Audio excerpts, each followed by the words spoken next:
I could barely breathe as I watched Marcus accept another trophy from Coach Walsh. The dining room felt too small, too warm, filled with the sound of clapping hands and proud voices. My name is Athena Miller, and at 17, I'd become an expert at making myself invisible. But tonight was different. Tonight, even my practiced silence couldn't hide the ache in my ribs from Marcus's latest lesson about staying out of his way. "State championship, here we come!" Robert beamed, his face glowing with pride as he raised his beer in a toast. My stepfather's eyes never left his golden boy, Marcus Thompson, who sat at the head of our dinner table like a king holding court. The newest trophy? Regional MVP. Gleamed under the chandelier light, casting dancing shadows across the walls of our suburban home. Before we jump back in, tell us where you're tuning in from, and if this story touches you, make sure you're subscribed, because tomorrow I've saved something extra special for you.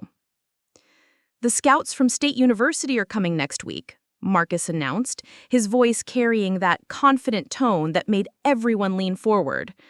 Coach says I'm their top recruit. He flashed that $1 million smile that fooled everyone except me. I knew what lurked behind those perfect white teeth. "Oh, honey, that's wonderful!" Mom, Diana, clapped her hands together, her wedding ring catching the light.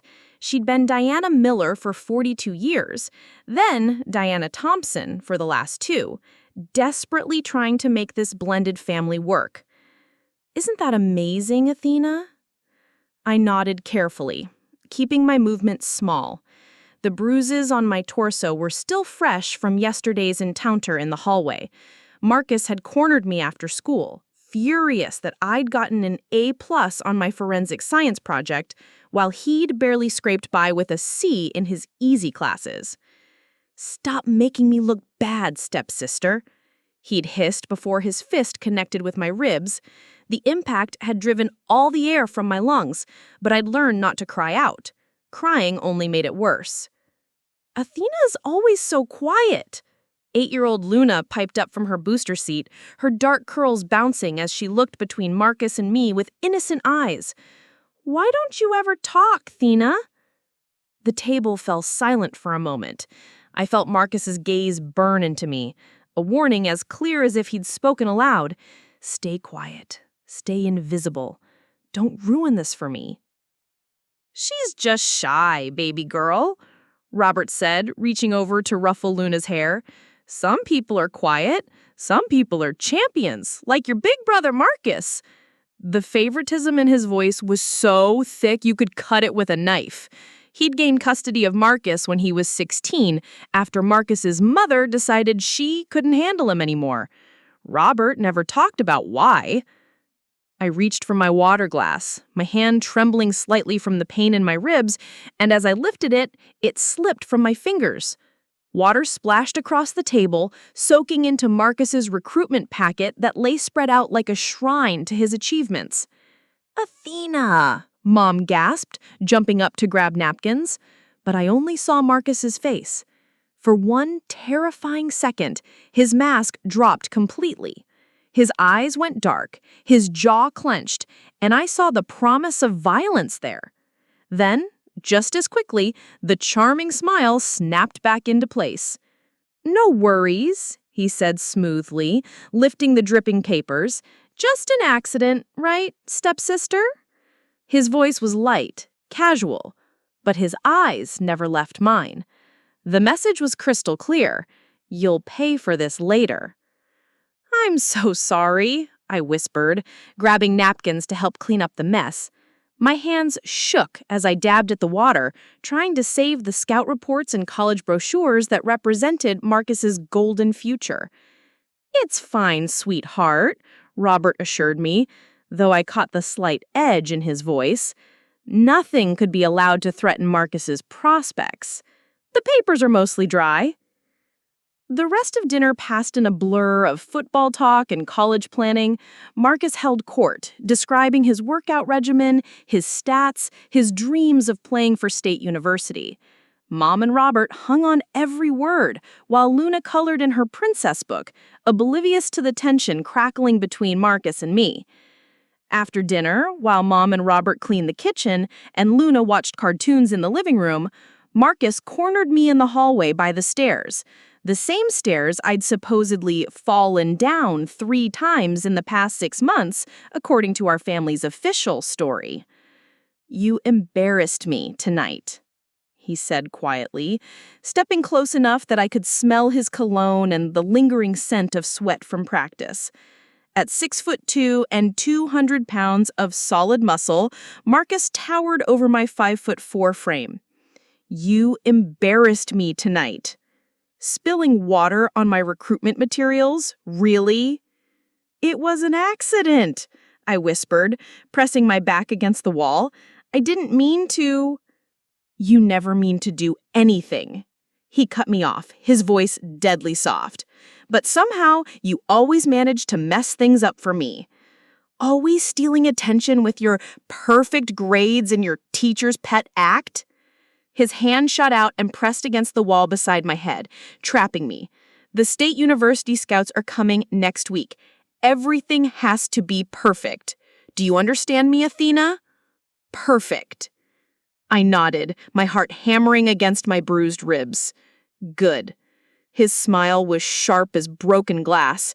"Because if anything at all goes wrong during that visit, you'll learn what real pain feels like. And we both know how clumsy you can be.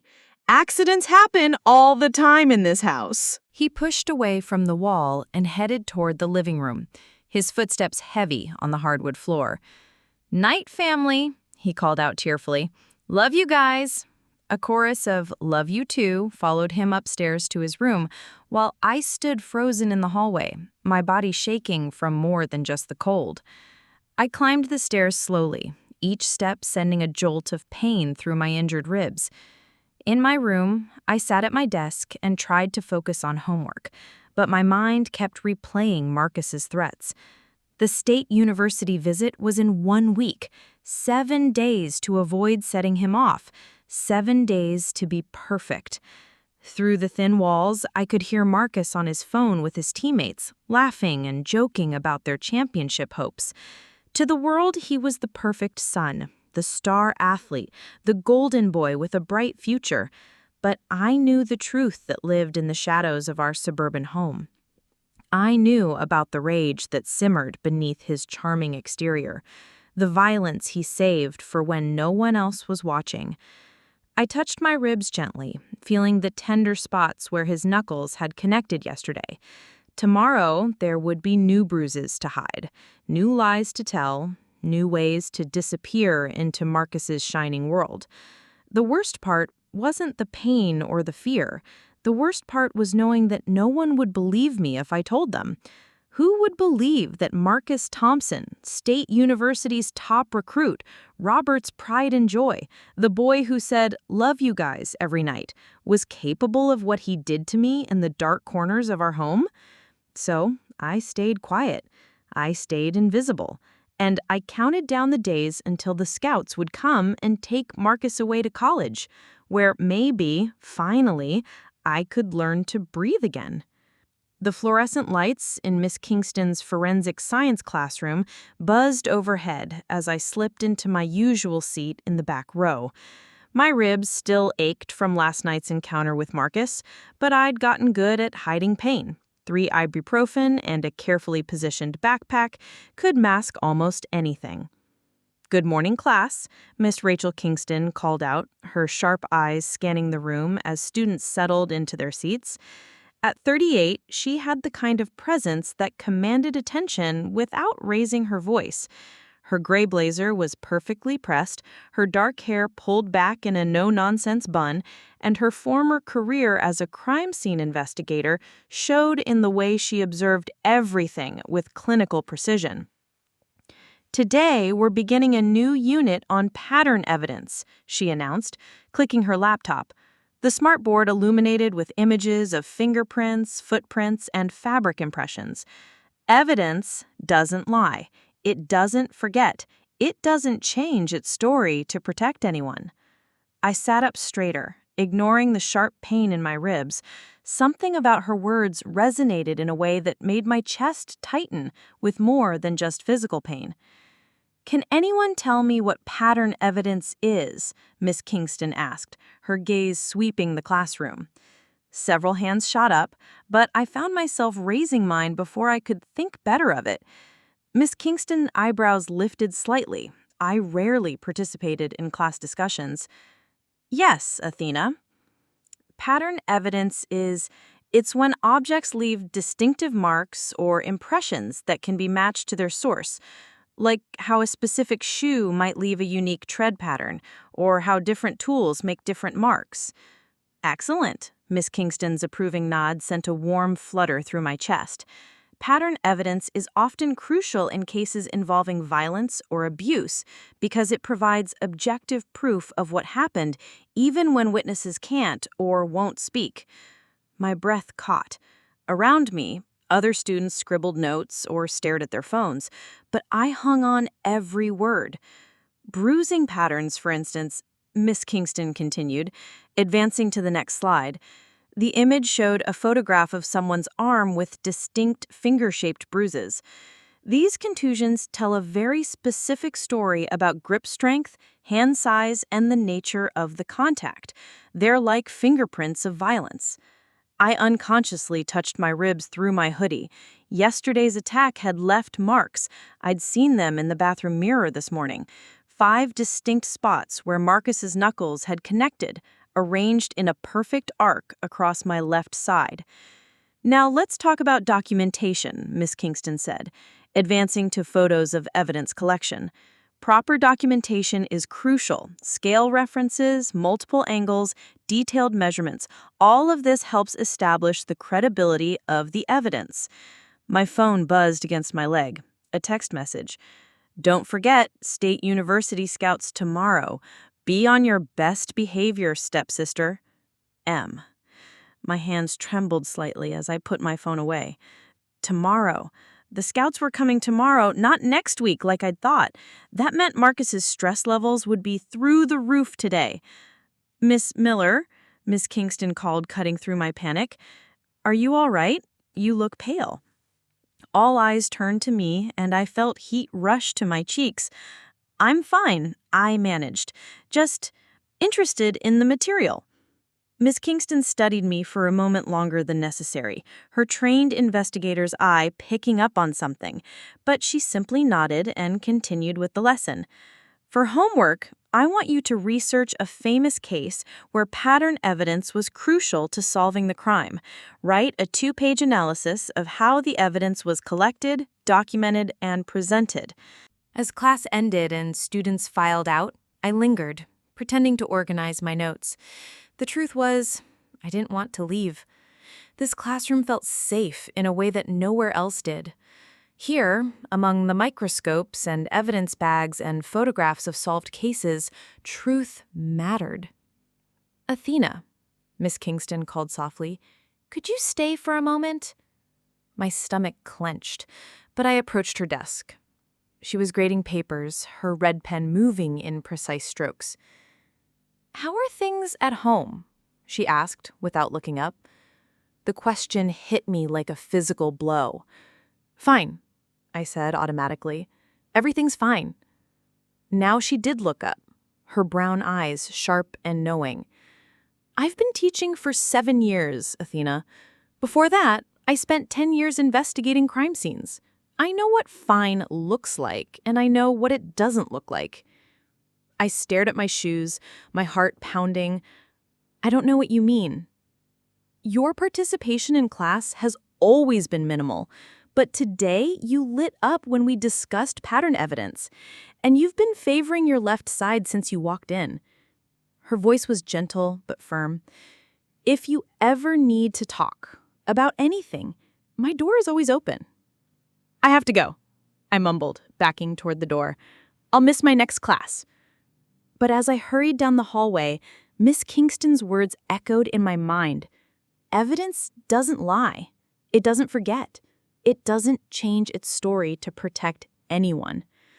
My next class was AP History, but I couldn't concentrate on the Revolutionary War when revolution was brewing in my own thoughts. What if Miss Kingston was right? What if evidence could speak when I couldn't? At lunch, I sat with my best friend Zoe Martinez in our usual spot near the windows overlooking the football field. Zoe was everything I wasn't. Confident, outspoken, unafraid to take up space in the world. Her curly black hair bounced as she gestured enthusiastically about her latest artwork.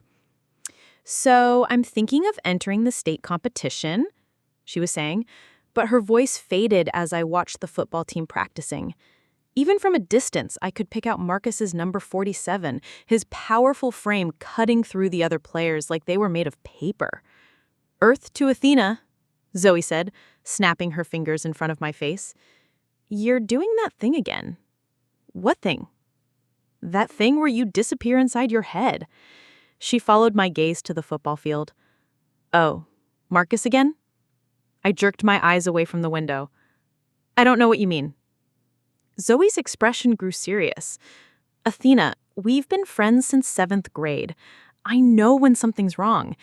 And lately, you've been..." She paused, choosing her words carefully.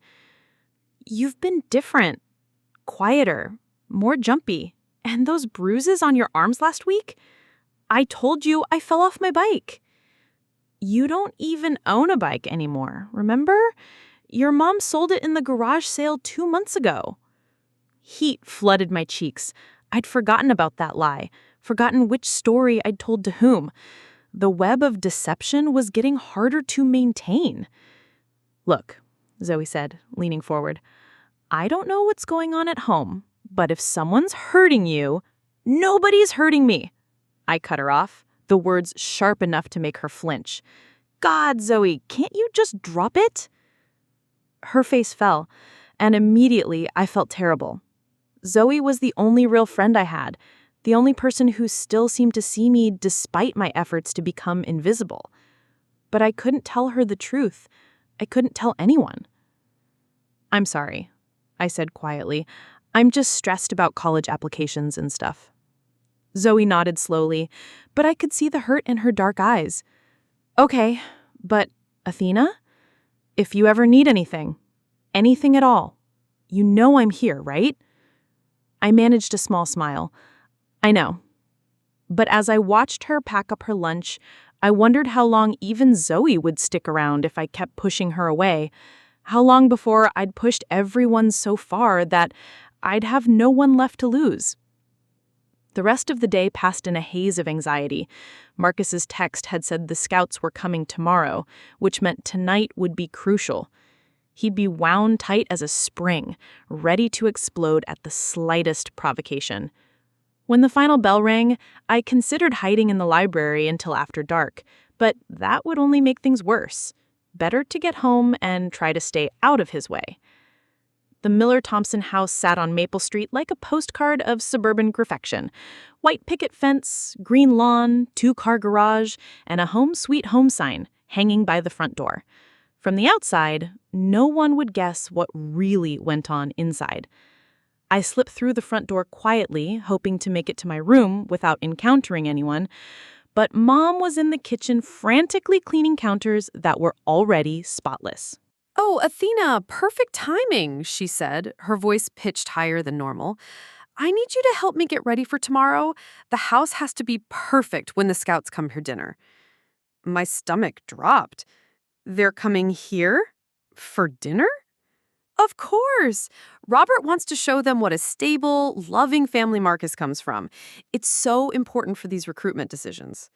She was practically vibrating with nervous energy, scrubbing the same spot on the counter over and over. This was worse than I'd imagined.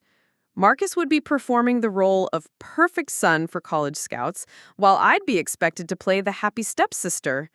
Any crack in the facade could ruin everything he'd worked for. "Where is everyone?" I asked, looking around the empty kitchen. "Robert's picking up Luna from daycare, and Marcus is at practice. He'll be home soon, and he's already stressed about tomorrow. We all need to do our part to make this go smoothly."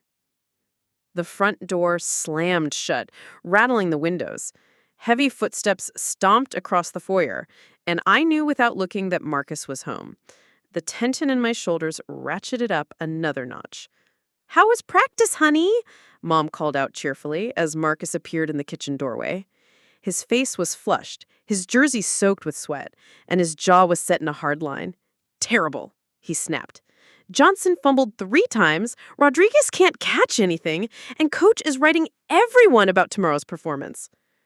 His eyes found me standing by the counter, and I saw that familiar flash of anger. "What are you doing here?" "I just got home from school," I said quietly. "Well, don't just stand there taking up space. Make yourself useful." He grabbed a sports drink from the fridge and chugged half of it. "And stay out of my way tonight. I have calls to make and plays to review. The last thing I need is you screwing something up." "Marcus," Mom said carefully, "maybe you should take a shower and relax. Tomorrow will go perfectly. The Scouts are going to love you." But I could see the pressure building behind his eyes, the way his hands clenched and unclenched around the bottle. This was how it always started. The stress, the blame, the need to release the tension building inside him. And I knew, with the cold certainty that comes from months of experience, that before this night was over, I'd pay the price for Marcus's anxiety about tomorrow. The Scouts were coming. His future hung in the balance. And somehow, in the twisted logic of our household, that meant I had to be perfect too. Because if anything went wrong tomorrow, it would be my fault. It was always my fault.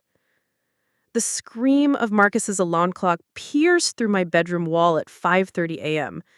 Day of the Scouts. I had barely slept, lying awake listening to him pace in his room, talking on the phone with teammates and coaches until nearly midnight.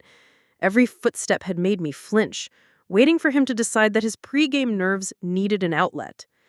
But the night had passed without incident. Maybe he was too focused on today to bother me. Maybe I'd get through this unscathed. I should have known better. Just get it over with, I told myself, scooping them up along with a basket of regular laundry. In the basement laundry room, I separated the clothes and started a regular load first.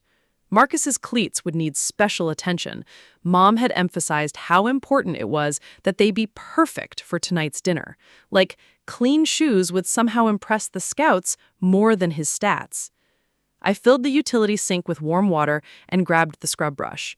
The mud came off easily enough, but the grass stains were stubborn. I worked methodically, focusing on getting every speck of dirt out of the treads and polishing the letter upper until it gleamed. That's when I noticed it. A small rip in one of the laces right where it threaded through the top eyelet. The more I scrubbed, the more the damaged lace frayed. By the time I realized what was happening, it was too late.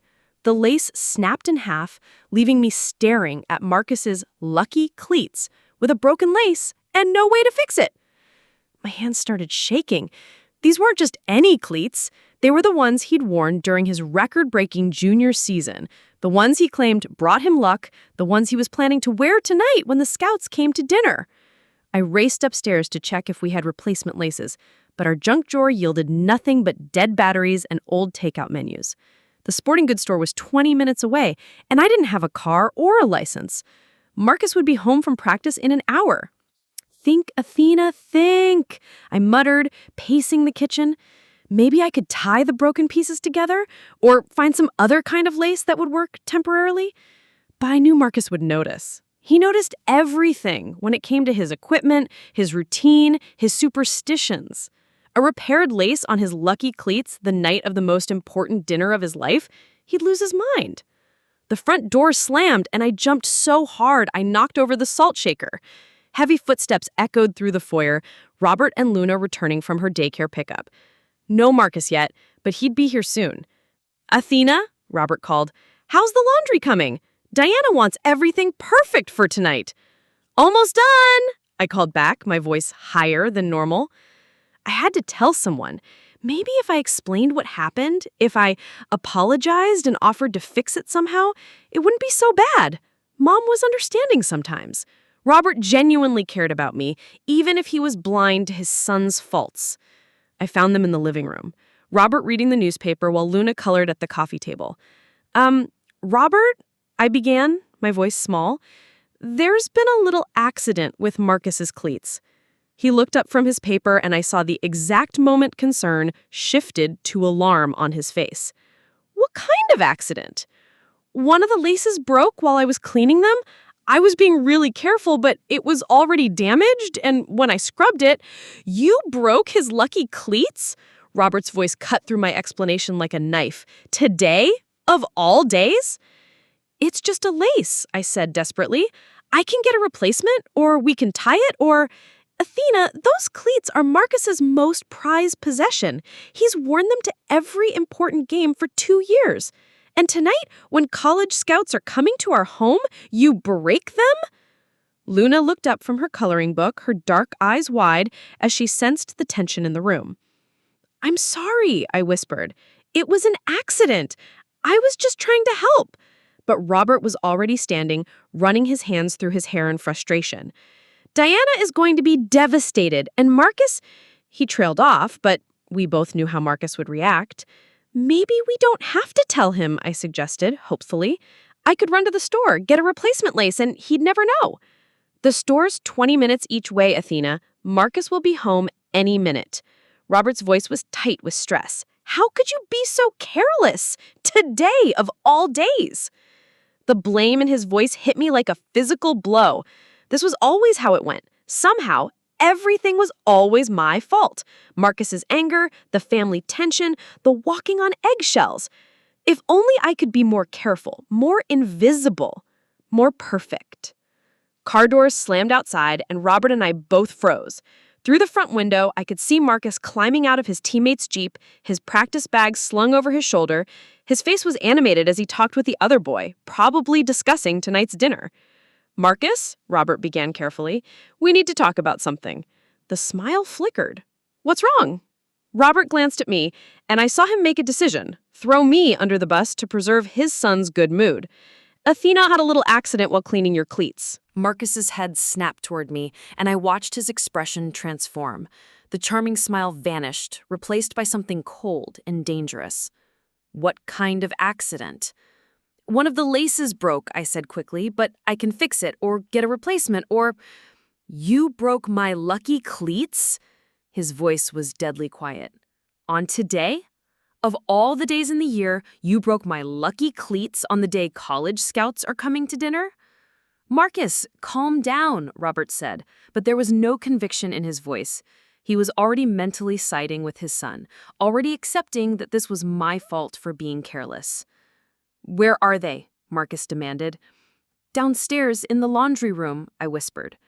He pushed past me without a word, taking the basement stairs 2 at a time. I followed reluctantly, Robert behind me, while Luna stayed upstairs, probably sensing that she didn't want to witness whatever was about to happen. In the laundry room, Marcus stood frozen over the utility sink where his cleats sat drying. The broken lace dangled pathetically from the left shoe, a visible symbol of my failure. 2 years, he said, his back still turned to us. I've worn these cleats for 2 years. Every game, every championship, every record I've broken. And you? He spun around, and I took an involuntary step backward. You destroyed them. I didn't mean to. It was just a lace, Marcus. We can replace it, or get a replacement, or... You broke my lucky cleats? His voice was deadly quiet. On today. Of all the days in the year, you broke my lucky cleats on the day college scouts are coming to dinner? Marcus, calm down, Robert said, but there was no conviction in his voice. He was already mentally siding with his son, already accepting that this was my fault for being careless. Where are they? Marcus demanded. Downstairs, in the laundry room, I whispered. He pushed past me without a word, taking the basement stairs 2 at a time. I followed reluctantly, Robert behind me, while Luna stayed upstairs, probably sensing that she didn't want to witness whatever was about to happen. In the laundry room, Marcus stood frozen over the utility sink where his cleats sat drying. The broken lace dangled pathetically from the left shoe, a visible symbol of my failure. 2 years, he said, his back still turned to us. "I've worn these cleats for 2 years. Every game, every championship, every record I've broken. And you," he spun around and I took an involuntary step backward. "You destroyed them." "I didn't mean to. It was just a lace, Marcus. We can replace it." "Just a lace?" His voice rose to a shout. "These aren't just cleats, Athena. They're my lucky cleats. They're part of my routine, my success, my everything. And now, on the most important night of my life, I have to wear broken equipment because my clumsy stepsister can't handle a simple chore?" "Marcus, calm down," Robert tried to intervene, but his son was beyond reason. "Do you have any idea what you've done?" He advanced on me and I backed up until I hit the washing machine. "The scouts are coming in 2 hours. 2 hours! And my confidence is shot because I'll be thinking about these stupid broken cleats all night." "I can fix it," I said desperately. "I can run to the store right now, get new laces, and—" "It's too late," he roared. "Even if you could fix them, they wouldn't be the same. You've ruined everything." His hands clenched into fists at his sides, and I saw the exact moment he decided that words weren't enough to express his fury. The punch came fast, his knuckles connecting with my ribs in exactly the same spot he'd hit 3 nights ago. The pain exploded through my chest, driving all the air from my lungs. I doubled over, gasping, stars dancing at the edges of my vision. "Marcus!" Robert shouted. But his son wasn't finished. The second blow caught me in the stomach, and I crumpled to the concrete floor. But Marcus wasn't using his fists now. He'd grabbed one of the cleats, the one with the broken lace, and he was using it like a weapon. The metal spikes connected with my ribs once, twice, 3 times. Each impact sent waves of agony through my body, and I curled into a ball trying to protect myself. But Marcus was bigger, stronger, and fueled by months of resentment and today's crushing disappointment. "This is your fault," he screamed, bringing the cleat down again. "Everything that goes wrong in this family is your fault." "Stop!" Robert's voice seemed to come from a very far away. "Marcus, stop! You're hurting her." But I could barely hear him over the sound of my own ragged breathing and Marcus's furious words. The concrete floor was cold against my cheek, and I tasted blood in my mouth. Each breath sent sharp pains through my chest, and I wondered dimly if something was broken inside me. Finally, Robert physically grabbed his son, pulling him away from my crumpled form. "That's enough! Jesus Christ, Marcus! What have you done?" Marcus stood there panting, the cleat still clutching in his hand, his face flushed with rage and exertion. For a moment, he looked shocked at his own violence, but then the anger reasserted itself. "She ruined everything," he said, his voice hoarse from shouting. "My lucky cleats, my dinner with the scouts, my entire future, all because she's too stupid to do one simple thing right." I tried to push myself up from the floor, but the movement sent fresh waves of pain through my torso. Something was definitely wrong inside. The pain was sharper than usual, deeper, making it hard to breathe. "Athena, honey, are you okay?" Robert knelt beside me, his face pale with shock. I wanted to tell him no, I wasn't okay. I wanted to tell him that this wasn't the first time, that Marcus had been hurting me for months, that I was tired of being the family's scapegoat. But when I opened my mouth, only a whimper came out. "She's fine," Marcus said dismissively, tossing the cleat back into the sink. "She's just being dramatic, again." But even as he said it, I could see uncertainty creeping into his expression. The attack had been more vicious than usual, more public. For the first time, someone else had witnessed what he was capable of. "Go upstairs," Robert told his son, his voice shaky. "Clean yourself up. The scouts will be here in an hour." Marcus hesitated for a moment, looking between his father and my prone form. Then he straightened his shoulders and walked toward the stairs, stepping over me like I was an obstacle in his path. "And Marcus," Robert called after him, "will tell your mother that Athena fell down the stairs again. Understood?" Pause. Then, "Understood." I closed my eyes as their footsteps faded, leaving me alone on the cold concrete floor of our basement laundry room. Above me, I could hear the familiar sounds of our family preparing for company, Mom calling out instructions, Luna chattering excitedly, Marcus's shower turning on. The show would go on. The Scouts would come to dinner and see our perfect suburban family with their star athlete son and loving parents. They'd never suspect that in the basement, a 17-year-old girl laid broken and bleeding because she'd accidentally damaged a shoelace. When I finally managed to pull myself upright, each breath felt like knives in my chest. But somehow, I made it up the stairs, past Mom in the kitchen, and into my bedroom. In the mirror above my dresser, I could see the damage: torn shirt, blood on my lip, and the promise of bruises already blooming across my ribs. From downstairs, I heard Mom call out cheerfully, "Athena, come help me set the table for dinner." I stared at my reflection and realized that this was it, the breaking point I'd always feared. The violence was escalating, and soon someone would notice. The bruises were getting harder to hide, the excuses harder to believe. But for now, I had a role to play. I had to be the perfect stepsister at the perfect family dinner with the college scouts. I had to smile and pretend that everything was fine, that we were all one big happy family. I changed into a clean shirt that would hide the emerging bruises and practiced my smile in the mirror. It looked fake, but it would have to do. The Scouts would never know that in our perfect suburban home, violence lived in the shadows between the family photos and the good china. 20 minutes later, as I helped Mom arrange flowers in the dining room centerpiece, I caught a glimpse of Marcus through the kitchen window. He was in the backyard, wearing his backup cleats and running practice drills, trying to regain his confidence after the incident with his lucky ones. The doorbell rang at exactly 6 o'clock.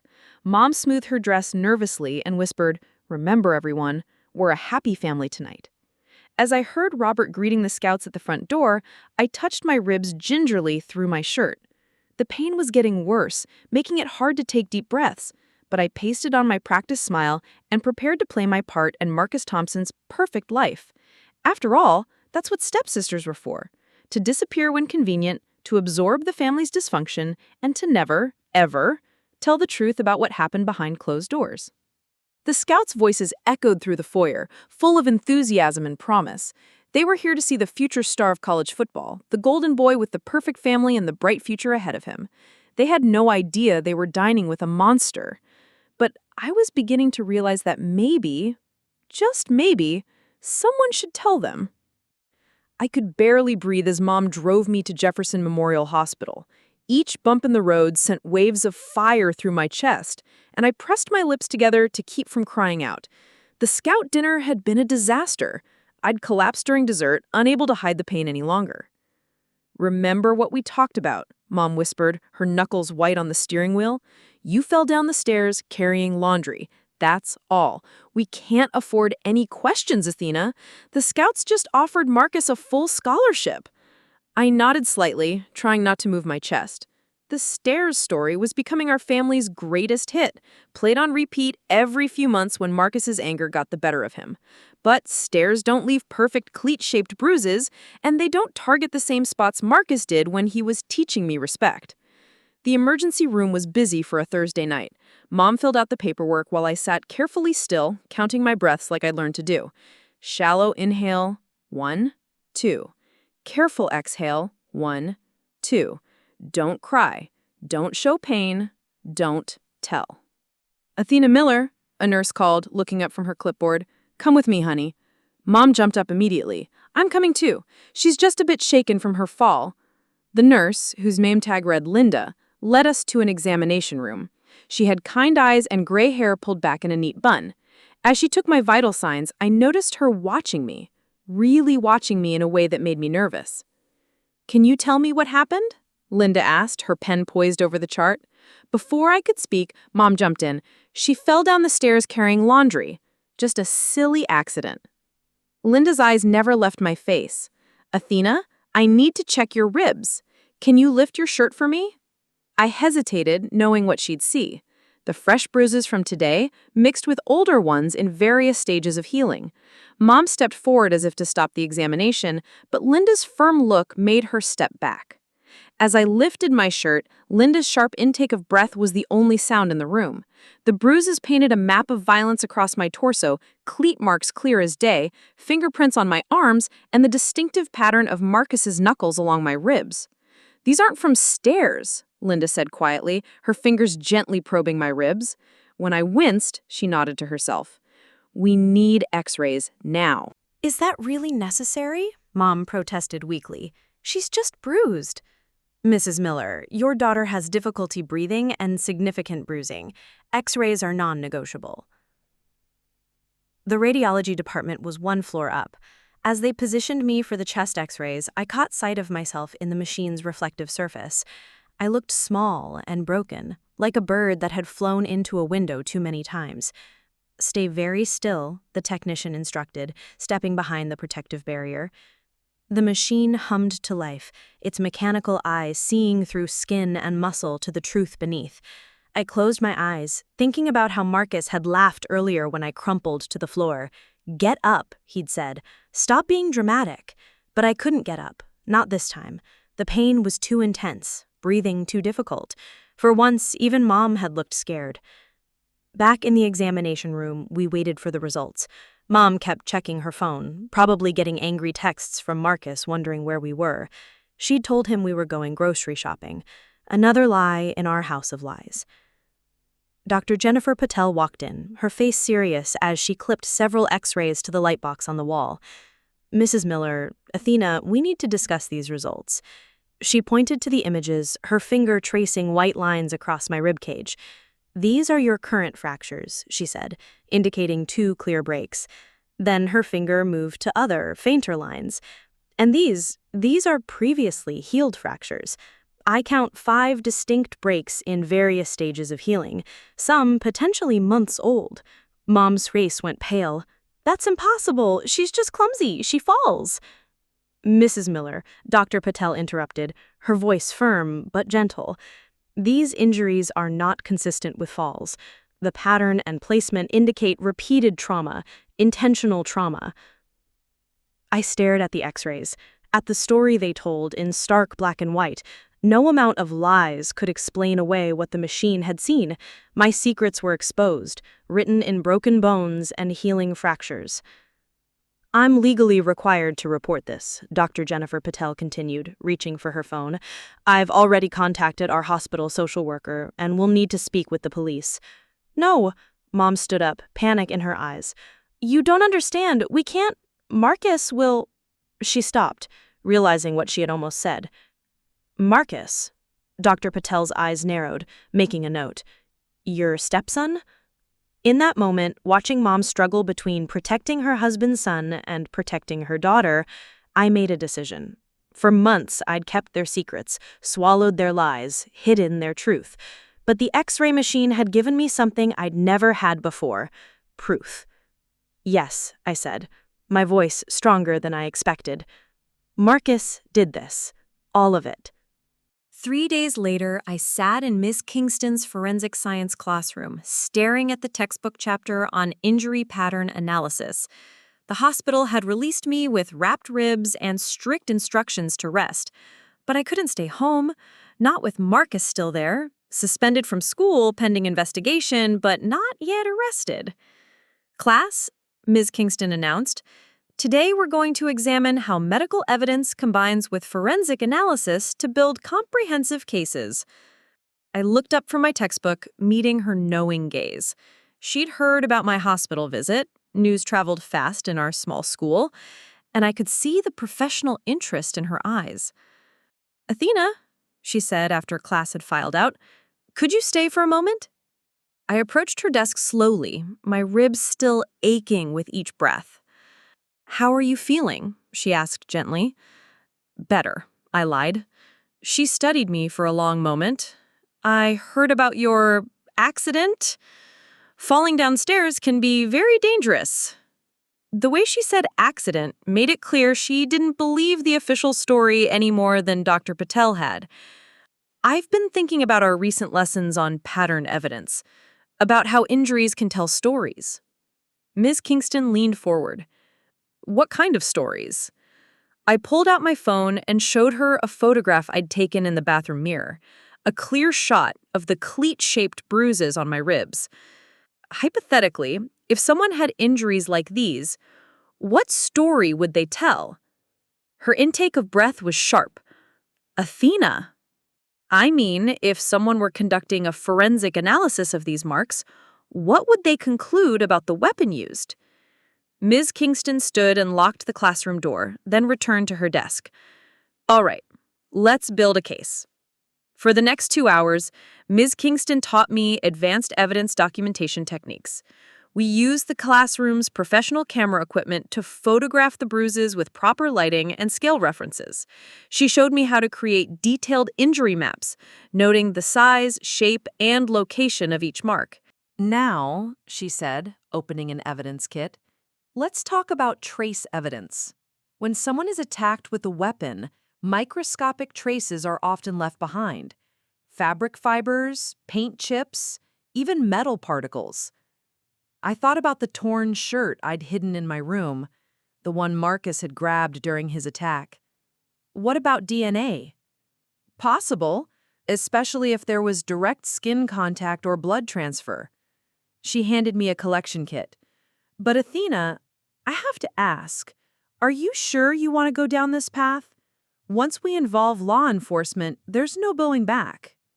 I touched my ribs through my shirt, feeling the tender spots where Marcus's cleats had connected. Miss Kingston, how many more injuries would I have to document before someone believes me? With this level of evidence? None. This is more than enough.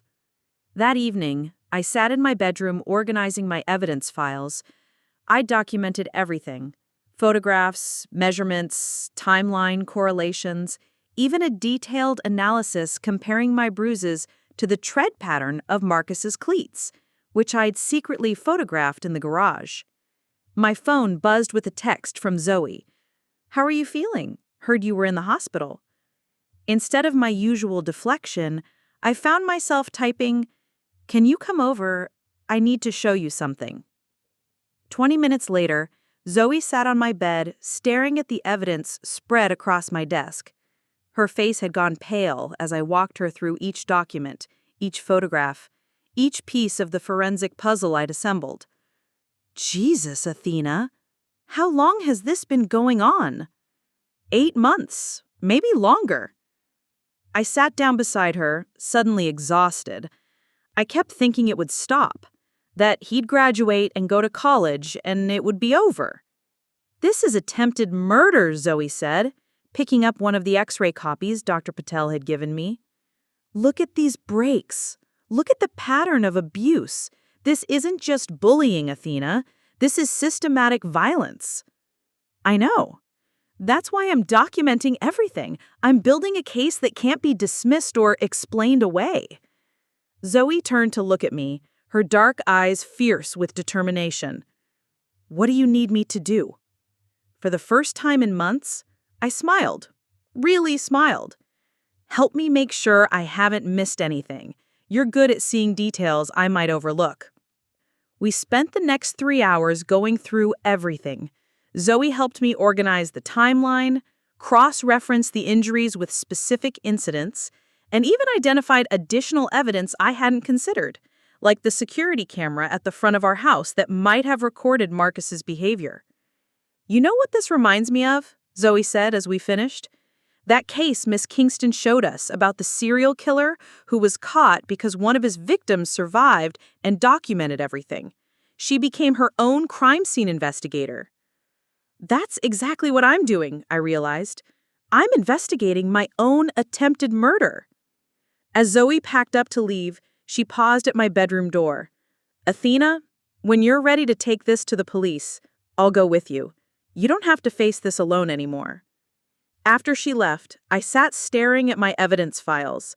Tomorrow, I would show Miss Kingston the additional documentation Zoe and I had compiled. And soon, very soon, I would take all of it to Detective Hayes. Marcus thought he could silence me with violence, control me with fear, and hide behind the family's lies. But he'd forgotten something important. I was learning to speak in a language that couldn't be silenced. The language of evidence. The language of truth. And evidence, as Miss Kingston always said, doesn't lie. The next morning brought news that changed everything.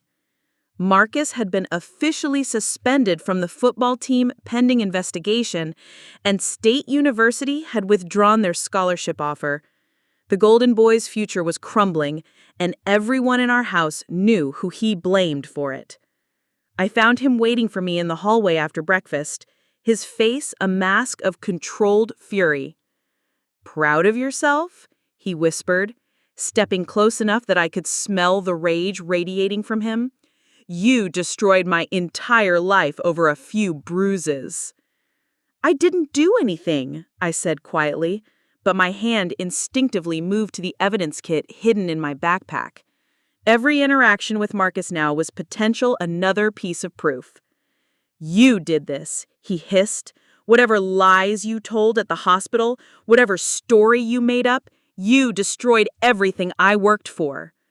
Mom appeared at the top of the stairs, her face haggard from 3 sleepless nights. "Marcus, leave your sister alone. You're already in enough trouble." But I caught the look he shot me as he walked away, a promise that this wasn't over.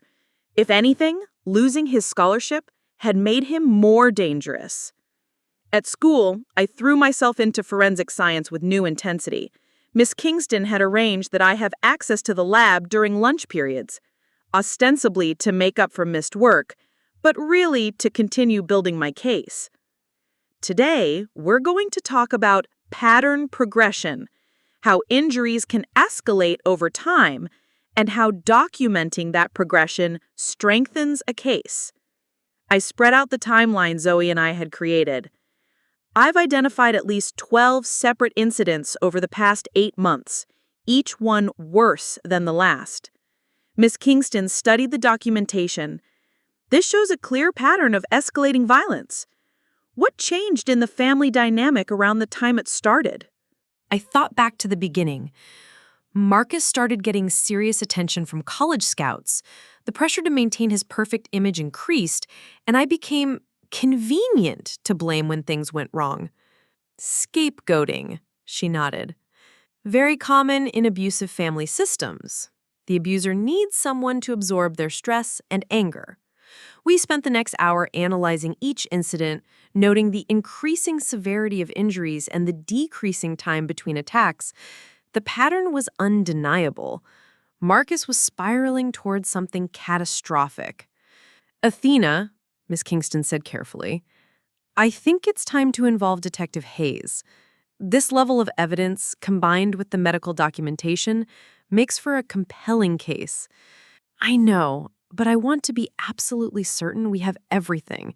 Marcus is charming, popular, and until this week, everyone thought he was perfect. I need evidence so overwhelming that no one can dismiss it." That afternoon, I made a decision that would either provide the final piece of proof I needed or put me in mortal danger.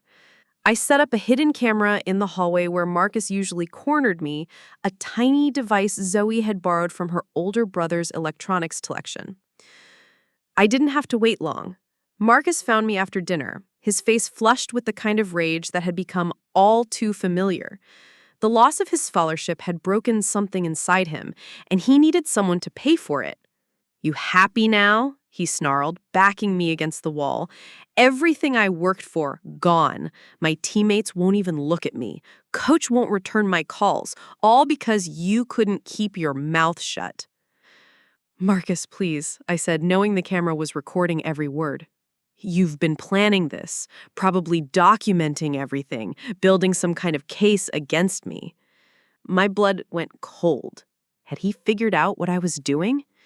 "You think you're so smart, little forensic science student, playing detective, but you forgot something important." He grabbed my shoulders and slammed me back against the wall, and I bit back a cry of pain as my injured ribs protested. "I'm bigger than you, stronger than you, and smarter than you." His grip tightened. "Whatever evidence you think you have, whatever story you're trying to tell, I can make it all go away. Do you understand me?" "Yes," I whispered, but inside I was thinking about the camera recording everything, about the evidence files hidden in my room, and about Detective Hayes waiting to hear from Miss Kingston. "Good," Marcus said, releasing me so suddenly I stumbled. "Because if you cause any more problems for this family, if you ruin anything else for me, I'll make sure you never get the chance to tell another lie." He walked away whistling, leaving me shaking in the hallway. But for the first time in this nightmare began, I wasn't just afraid. I was angry, and I was ready to fight back. Later that night, I reviewed the camera footage with Zoe. The audio was crystal clear, Marcus threatening me, admitting to previous violence, and essentially confessing to a pattern of abuse. "This is it," Zoe said, staring at the video. "This is everything you need." I nodded, feeling a strange mixture of terror and relief. "Tomorrow, I'm going to Miss Kingston, and then we're going to Detective Hayes." "Are you ready for what comes next?" Zoe asked gently. "Once you turn this evidence over, your whole family is going to implode." I thought about Luna, innocent and confused about why her big brother was suddenly angry all the time. I thought about Mom, who would have to choose between protecting me and maintaining her marriage. I thought about Robert, who would have to accept that his golden boy was a monster. "They made their choices," I said finally. "Now I'm making mine." The evidence was overwhelming. The pattern was clear. And tomorrow, Marcus Thompson's reign of terror would finally come to an end. But tonight, for the first time in 8 months, I wasn't afraid of what he might do to me. I was afraid of what the truth would do to him. 2 weeks later, I sat in Miss Kingston's forensic science classroom, staring at the evidence collection kit she had placed in front of me. The official investigation was underway, but Detective Hayes had encouraged me to document everything I could remember while it was still fresh. "Pattern analysis," Miss Kingston said quietly after the other students had left. "You mentioned your stepbrother used his cleats as a weapon." I nodded, lifting my shirt slightly to show the healing bruises. The cleat marks were still visible, distinct oval patterns with small puncture marks where the metal spikes had pressed into my skin. Miss Kingston photographed each mark with a ruler for scale, her movements professional and precise. "These patterns are unique to specific cleat designs. We can match them to the exact make and model." That night, Detective Hayes arrived at our house with a search warrant. Marcus was at football practice, unaware that his world was about to collapse. I watched from the living room as officers bagged his cleats as evidence, the same ones he'd used to attack me. "The boot print analysis will be crucial," Detective Hayes told me later. "Combined with the medical evidence and your testimony, we have a solid case." The arrest happened on a Tuesday morning before school. I was eating breakfast when Detective Hayes and 2 uniformed officers knocked on our door. Marcus had just come downstairs, his backpack slung over his shoulder, ready for another day of being the golden boy. Marcus Thompson, Detective Hayes announced, "You're under arrest for assault in the 3rd degree." The look on his face was something I'd never forget. Shock, then rage, then desperate calculation as he tried to figure out how to charm his way out of this. "This is ridiculous," he said, even as the handcuffs clicked around his wrists. "Athena's lying. She's jealous of my success, always has been." Mom collapsed into a chair, sobbing. Robert stood frozen, watching his son being read his rights. Luna peeked around the corner, confused and frightened by the commotion. "The forensic evidence doesn't lie," Detective Hayes said firmly. "The cleat impressions on your stepsister's ribs match your footwear exactly.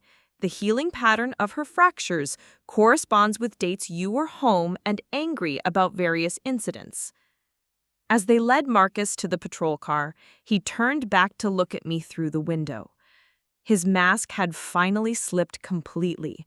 No more charming smile, no more golden boy act, just raw hatred and the promise of revenge that would never come.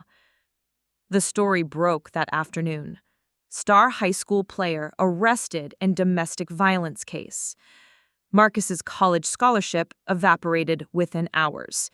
Coach Walsh held a press conference, his face grim as he spoke about character and accountability. "We had no idea," he told reporters. "Marcus seemed like the perfect student-athlete. This shows how well abusers can hide their true nature." At school, the reaction was swift and polarized. Some students couldn't believe their football hero was capable of such violence. Others quietly approached me, sharing their own stories of abuse, their own struggles with family secrets. "You're brave," Zoe said, sitting with me at lunch as whispers followed us through the cafeteria. "You saved yourself." Miss Kingston had become my strongest advocate, connecting me with counseling services and helping me understand the legal process ahead. "You used science to free yourself," she told me one day after class. "Your forensic documentation helped build the case." The trial was set for spring.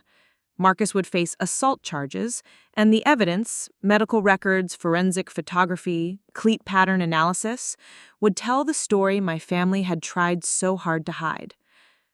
For the first time in months, I could breathe without fear. The truth was finally out there, written in the language of evidence that even my family couldn't deny. 6 months later, I stood at the witness stand, my voice steady as I described the pattern of abuse to the jury. The forensic evidence spoke louder than words. Enlarged photographs of cleat impressions on my ribs, X-rays showing the timeline of fractures, expert testimony about force and impact patterns. Marcus sat at the defense table in an ill-fitting suit, his football physique diminished by months of confinement. His lawyer had tried to paint me as a troubled teenager seeking attention, but the evidence was overwhelming. "The boot print patterns are consistent with the defendant's cleats," the forensic expert testified, pointing to side-by-side comparisons. "The probability of these marks being made by different footwear is statistically negligible." The jury deliberated for 3 hours. Guilty on all counts of assault. Marcus received 18 months in juvenile detention and mandatory counseling. His football career was over, his college prospects destroyed. But more importantly, Luna would grow up in a house where violence wasn't hidden behind family loyalty. Mom and Robert started couples therapy, slowly learning to see the signs they'd ignored. Our family dinners were quieter now, but honest in ways they'd never been before. I was accepted into State University's forensic science program, the same school that had once recruited Marcus. Miss Kingston wrote my recommendation letter, praising my unique understanding of how evidence can give voice to the voiceless. The X-rays still hang framed in my bedroom, not as reminders of pain, but as proof that truth eventually surfaces. My ribs healed stronger than before, and so did I. Sometimes late at night, I think about other kids living in houses of secrets, their bodies keeping records of violence they can't speak out loud. I think about how science saved me, how evidence became my voice when fear had stolen it. The boot prints are gone now, faded to memory, but their truth remains, written forever in court records and medical files, proof that silence isn't survival, and that even broken bones can learn to sing. Up next, you've got 2 more standout stories right on your screen. If this one hit the mark, you won't want to pass these up. Just click and check them out. And don't forget to subscribe and turn on the notification bell so you don't miss any upload from us.